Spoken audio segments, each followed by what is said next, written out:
14 de alta, mais um dia aí tentando encostar nos 5.700. Tá com uma cara que esse S&P vai buscar os 6.000 pontos, né, enquanto que não beliscar os 6.000 pontos, não vai sossegar. Nasdaq 0,22, Dow Jones recua 0,02, o Russell, pessoal, performando bem, chegou aí, né, a até, cogitarem, uma rotation acontecendo no mercado americano e aparentemente faz muito sentido. Tem conseguido entregar algumas altas depois de ficar um bom tempo aí estacionado, 0,97 de alta hoje. O índice de emergentes 1,06, inclusive o Russell, né, performando bem, como são empresas aí, de média e baixa capitalização, tem muito que correlacionar também com a nossa bolsa, tá. Normalmente quando o Russell vai bem, a bolsa brasileira também performa bem, tá. Índice de emergentes 1,06 de alta, o VIX rompendo as regiões ali dos 13 pontos, 1,22 de alta hoje, 13,28 para ser mais exato. Já na Europa, o cenário não é legal, ainda, repercute por lá os dados de atividade mais fraco na China, o PIB ontem, né, veio abaixo do projetado, a China que quer crescer mais de 5% esse ano, ontem o dado projetou um crescimento de 4,7. A Europa, tem sim uma grande correlação com a atividade chinesa, isso fez com que algumas bolsas por lá não conseguissem performar bem, tá. Como é o estoque 50 cai 0,69, Paris 0,85 de queda, Londres 0,52 de queda, DAX da Alemanha 0,55 de queda, Madrid 0,89 de queda, Itália 0,59 de queda. Praticamente aí de ponta a ponta, vermelho na zona do euro, tá, no velho continente. Muito ruim o cenário por lá. E lembrando, né, a gente até tem também uma correlação, com as bolsas na Europa, mas o técnico do índice ele está tão bem, tá, inclusive, né, nos contratos em aberto nós tivemos stop de ponta vendida do gringo, e eu tô, né, com uma impressão de que ainda vai rolar o compra-compra, né, compra de dólar e compra de bolsa. Então, cuidado, né, porque a gente pode até ter uma abertura um pouquinho, pior, né, do que foi esse fechamento aqui, mas o técnico durante o dia ainda sugere um movimento mais comprador, inclusive ontem conseguiu fechar acima da 200 no diário, né, mas depois a gente entra aqui no técnico. Bom, na Ásia, o mercado, asiático gostou da sinalização mais dove de Jeremy Powell ontem, o CSI 300 conseguiu, avançar 0,63, o S&P composto 0,08 de avanço, porém, o índice Hang Seng de Hong Kong caiu 1,60. Kospi seu 0,18 de alta, Nikkei 0,20 de alta e o Nifty 50 0,11 de alta, altas discretas nas bolsas asiáticas. Aqui nós vamos ficar por conta não só do externo, né, curva de juros, não só, olhando para o externo e que aparentemente sugere uma queda, um fechamento nas taxas de juros por aqui, nos juros domésticos, mas também vai olhar para a fala de Gabriel Galípolo às 16 horas num evento da Sicredi, lá em, se não me engano é Goiás, tá. E, né, vamos ver se já fala como um presidente do Banco Central, pelo menos o mercado já acredita que é ele o nome que vai ser anunciado no lugar de Campos Neto. Como eu falei para vocês, como eu já adiantei para vocês, curva de juros global fecha, 10 anos da Alemanha 2,26. E pessoal, por que que essa queda generalizada aí na curva de juros, né? Primeiro, China, né, uma China enfraquecendo, ela obviamente exporta deflação, para o mundo. E outro ponto, vendas no varejo que vai ser anunciado daqui a pouco, né, esqueci de passar a agenda, mas a gente já passa também daqui a pouquinho. Vendas no varejo que vai ser anunciado daqui a pouco, já mostra uma expectativa também de vendas mais fraco. E tudo isso colocado, no mesmo liquidificador, todos os ingredientes batidos, sinaliza um fechamento das taxas no mundo todo. 10 anos da Alemanha cai quase 6 pontos, 2,3%. França recua 1,47%, Gilt de 10 anos 1,31, Itália 0,96. Na média de 3,5 pontos a 6 pontos de queda na curva de juros por lá. E nas treasuries 2 anos recua 0,87, fechando quase 4 pontos. 10 anos fecha quase 6 pontos aí, 1,37 de queda, voltando a trabalhar abaixo dos 4,20, o yield de 10 anos, e provavelmente vai acabar puxando também a curva de juros aqui. E hoje nós temos leilão, né, de pós-fixado NTN-B, e também faz preço no mercado de juros, no mercado da curva de juros doméstica, tá. Bom, moedas, DXY 0,04 de alta, dólar frente ao peso mexicano 0,10 de alta, frente ao rende sul-africano o dólar cai um pouquinho mais, 0,60, frente ao dólar canadense o dólar americano recua 0,01, o australiano o dólar sobe 0,32, frente ao canadense, eu acho que eu falei baixa, perdão, 0 a 0 agora, tá. Dólar frente ao quilo neozelandês, o dólar americano sobe 0,16. Cenário de um dólar levemente, mais forte hoje, principalmente aí frente às moedas exportadoras de commodities, e provavelmente por conta das quedas das commodities que nós vamos ver daqui a pouco, e também repercutindo o cenário mais fraco de atividade chinesa, tá. Dólar frente à coroa sueca também sobe 0,19 e o euro frente ao dólar sobe 0,02. Frente ao iene japonês, o dólar, americano a 158,39 ienes, 0,27 de alta. Como eu já adiantei para vocês, commodities teve um cenário levemente mais fraco. Minério de ferro recuou 1,30 dólares, dá 1,20% de queda a 107,40. O cobre caiu 0,54, alumínio 1,10 e o ouro e prata para cima. Ouro subiu 0,67 a 2.445 a onça Troy e a prata 0,56 de alta. Nas commodities agrícolas, embora, né, esteja, né, trabalhando em alta, o petróleo cai, tá? Então, café com uma alta de 0,29, a soja 0,26 de alta, o milho 1,15 de alta e o trigo 0,56 de alta. Já o petróleo, o Brent 1,49 de queda e o WTI 1,72 de queda. Se a gente fosse olhar para um cenário de dólar e olhar para os termos de troca, nós não iríamos conseguir achar um direcional, tá? Porque nós temos grãos para cima, e energia para baixo. O que que eu sugiro, né? Não apostar muito numa leitura olhando para os termos de troca, do pessoal do dólar semear, tá? Não aconselho olhar muito o direcional do dólar olhando aí para os termos de troca, tá? Provavelmente nós vamos ter um dólar levemente mais para cima, olhando mais aí também para a correlação, das moedas lá fora, tá? Bom, como eu falei para vocês, eu esqueci de passar aqui a agenda, então nós vamos fazer um breve overview aí também da agenda, rapidinho. Então vamos lá, pessoal.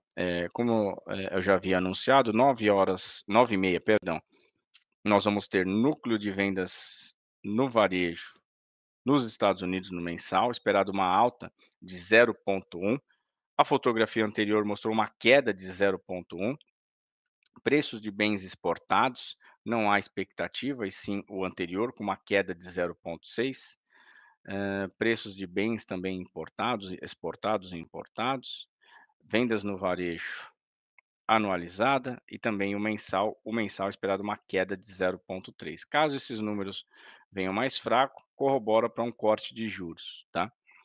Depois às 11h nós vamos ter estoque das empresas e aí, né, mesma leitura, caso o estoque das empresas suba, né, mostra uma atividade mais fraca, é esperado uma alta de 0,4, o anterior veio uma alta de 0,3, ou seja, uma fotografia de estoque maior do que o anterior. Vamos ter também índice de mercado imobiliário às 11h, junto aí com o estoque das empresas, e nível também do estoque no varejo, excluindo automóveis, beleza? Depois, às 13h, dado do Fed de Atlanta, o JGP Now, que é uma prévia, do PIB, né, como se fosse o PIBinho nosso aqui, o IBCBR. Às 15h45, Adriana Kugler vai falar. 17h30, estoque de petróleo divulgado pela agência API. Depois, inflação na Nova Zelândia, inflação ao consumidor e índice Thomson Reuters, tá? do Japão às 20 horas. Então esse é a agenda. A gente segue agora para o técnico, começando já por este que está aqui na tela, índice futuro. Então vamos lá, pessoal, como, o nosso amigo havia perguntado, dá para considerar que rompeu, a LTB que está aqui no diário? Dá e com consistência, tá. Já que nós temos 1, 2, 3 dias fechando acima da LTB, tá. Não vejo como, a gente imaginar um falso rompimento. Para a gente imaginar um falso rompimento, nós precisaríamos ter, por exemplo, essa sombra aqui, ó, e a LTB passando aqui, ó, ou seja, nós tivemos o mercado trabalhando e fechou abaixo, né, aí sim, poderíamos imaginar um falso rompimento se desenhando, mas não, tá? Já temos 3 dias de alta acima da LTB. Um ponto curioso que eu quero trazer para vocês, se nós formos traçar um fibo aqui, ó, uma projeção pegando essa máxima e essa do 142, claro que aqui está, computado também as rolagens, né, e a mínima no 120, 286, a região de 50% vai estar em 131.600, 131.500. Então, anotem esse ponto, região de 50% de todo esse movimento. Quem opera FIBO sabe que dá uma segurada, ponto importantíssimo, tá? 131.600, 50% do movimento. O técnico continua muito favorável a gente beliscar lá. Caso ganhe os 50%, ainda tem espaço para testar o 132, 140. Como eu falei para vocês, o externo hoje passa a fotografia de que nós vamos ter uma leve realizada, mas o técnico continua muito bem, tá? Se a gente for trazer aqui o gráfico de 60 minutos, a gente consegue ver melhor aqui o divisor de águas. Divisor de águas aí na região dos 130 e 200, 130, 150.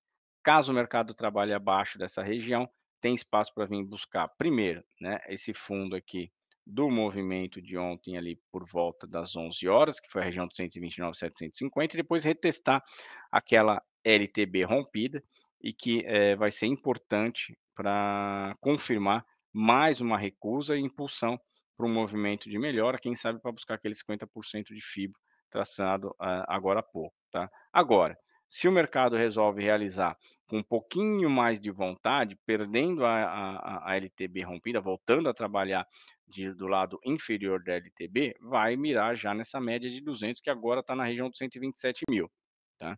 Mas antes nós temos suportes em 128.200 e 129.065, tá? Importantíssimo perder esses dois para tentar uma busca na média de 260 minutos e quem sabe até aquele 126.780, que foi uma região de bipolaridade importante também. Pelos contratos em aberto, surprise, né, tá aqui, ó, ponta vendida do não residente, olha aqui, ó, ponta vendida do não residente ontem estopou 6.000 contratos, ponta comprada aumentou 656, saldo comprador do não residente ontem, 6.578 contratos. Quem foi contraparte dessa compra? Fundo local, tá? Fundo local, ponta comprada aumentou 3.300, ponta vendida aumentou 7.600, saldo vendedor de 4.300, pessoa física, saldo vendedor de 1.572, sendo que houve uma diminuição de ponta comprada de 110 contratos e um aumento de ponta vendida de 1.461. E também banco, pouco, né, mas, participou também como contraparte da compra do não residente, 46 diminuição de compra, 46 contratos, aumento de venda 310, beleza? E jurídica, não financeira, aumentou vendas também em 322 contratos. Então a gente volta agora para o técnico, mas agora do dólar. O técnico do dólar a gente já consegue até vislumbrar, né, uma bandeirinha de baixa, tá, pessoal? Deixa eu traçá-la aqui, ó. Se nós formos projetar ela, opa, aqui. Eu vou ser econômico nessa projeção, tá? Não vou pegar esse topo lá de trás, vou pegar só essa região, vou pegar só essa região aqui de topo mais recente e replicá-la para baixo. Daria ali os 5.320. tá? Vou deixar ela desenhada aí. Então nós temos essa possível bandeira de baixa.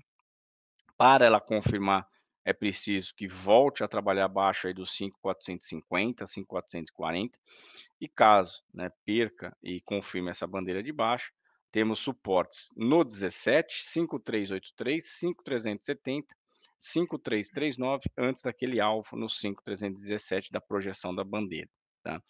Anula essa bandeira só rompendo ali a região dos 5.500. Temos a média de 200 ali na região dos 5.467. A princípio temos uma leitura de abertura para cima. Caso o mercado consiga trabalhar acima daquela região do 60, 65, vai beliscar de novo aquela região do 86 e também a região do 5.508, que aqui já está mais destacado, mostrando que aqui nós temos uma resistência um pouco mais importante, um pouco mais consistente, 5.508. Caso também rompa essa região do 5.508, 5.530, 5.557, 5.586 seriam aí os próximos alvos, beleza? E pelo técnico, dólar e mini dólar, mais um dia, né, de disputa aí entre o comprado e o vendido. Olha só, ponta comprada do não residente aqui aumentou 6.716 contratos, ponta vendida aumentou 8.238 contratos, saldo vendedor de 1.521 contratos.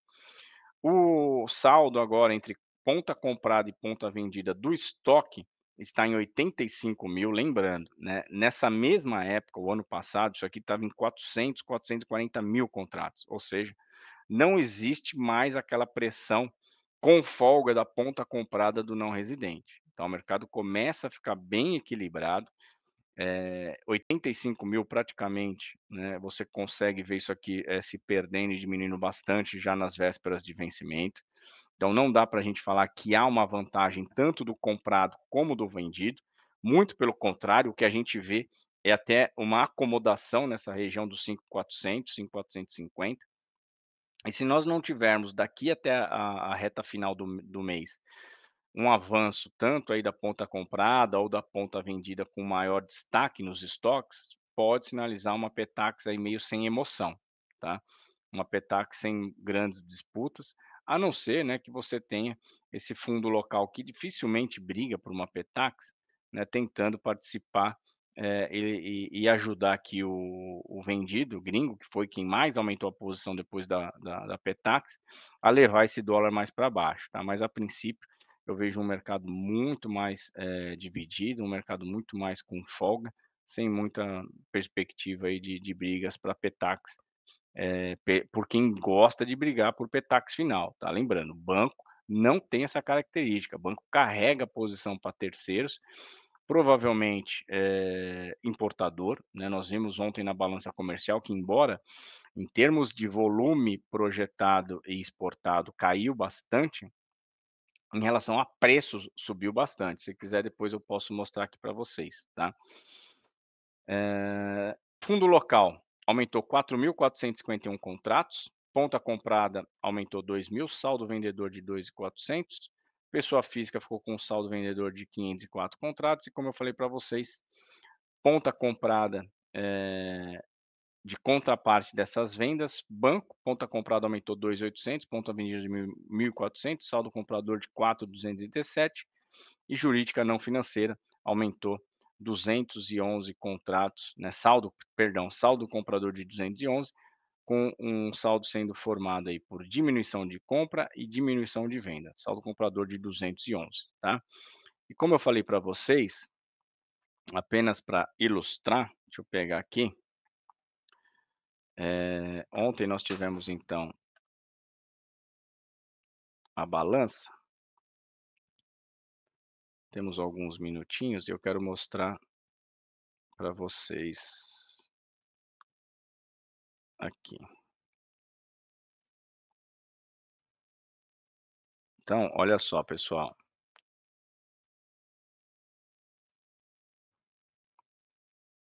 Opa, não veio. Aí. Então tá aqui, ó. Se nós formos olhar importações, tá aqui, ó, importações, tá? Em termos de quantidade, ó, quantum, quantidade caiu muito, 7,3, tá vendo? 7,3 aqui, ó. Só que olha os preços, 1.377, o mês passado 1.398, maio 1.420 e em 23, 1.327. Ou seja, nós estamos praticando preços, né, maiores do que o registrado no ano passado. E mesmo, né, com uma queda em relação à importação, os preços continuam navegando em território altista. Isso gera uma pressão maior também no dólar, trabalhando, né, com uma projeção de preços mais altos na cotação do dólar americano, o que dificulta a gente ver uma realizada maior até aquela região dos 5.300, 5.250, tá? Do lado das exportações, caiu bastante, como eu já havia sinalizado para vocês, segundo semestre cai, né, um pouco mais a balança, exportações caíram, 34, e os preços 400,4, também uma queda significativa também aí, mostrando, né, uma piora nos termos de troca, o que sinaliza aí também um cenário mais comprador, tá, para a moeda americana. Então é isso, pessoal. Agora a gente dá início aí às transmissões da sala ao vivo. Vou colocar aqui um breve comercial rápido e na sequência voltamos com todos os contribuidores. É rápido, não sai daí. 40 segundinhos. Um bom trade pode acontecer em segundos. E uma boa visualização também precisa ser entendida em segundos. O TC revolucionou mais uma vez com a exclusiva visualização do Tradeômetro, que mostra o progresso dos trades em tempo real. Gráfico intuitivo e completo, entenda em segundos o andamento do trade. Tradeômetro, acompanhe em tempo real o resultado da operação. Decisões rápidas, saiba na hora se é o momento de entrar, fazer parcial ou zerar a posição. E o melhor, a visualização é completamente gratuita. Operar não precisa ser difícil. Com o Tradeômetro, você acompanha os outros investidores e revoluciona sua forma de investir. Baixe o app agora e descubra a nova forma de ver os trades.